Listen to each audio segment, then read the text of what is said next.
નમસ્કાર મિત્રો, મારી પીકે ગુજરાતી ચેનલમાં તમારું સ્વાગત છે। મિત્રો, અત્યારે હાલ ભૂકંપને લઈને ખૂબ જ મોટા સમાચાર સામે આવી રહ્યા છે। જી હા મિત્રો, આપને જણાવી દઈએ કે ગુજરાતના અમરેલી જિલ્લામાં આજે વહેલી સવારથી જ કુદરતનો પ્રકોપ જોવા મળ્યો છે। સાવરકુંડલાના મિતિયાળા પંથકમાં માત્ર 4 કલાકના ટૂંકા ગાળામાં એક પછી એક 7 ભૂકંપના આંચકા અનુભવાતા સ્થાનિકોમાં ભારે ફફડાટ અને ભયનું વાતાવરણ ફેલાયું છે। મળતી માહિતી અનુસાર આપને જણાવી દઈએ કે વહેલી સવારના 4:15થી 8 વાગ્યા સુધી ધરા સતત ધ્રુજી રહી હતી।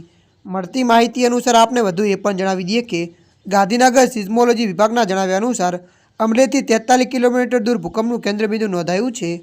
ત્યારે મિત્રો, અત્યારની આ ખૂબ જ મોટી ખબર મળી રહી છે। ત્યારે મિત્રો, હાલ માટે આટલું। મળીશું નવી અપડેટ સાથે। જો તમને અમારો વિડીયો પસંદ આવે, લાઇક, શેર અને સબસ્ક્રાઈબ કરી નાખજો। ધન્યવાદ।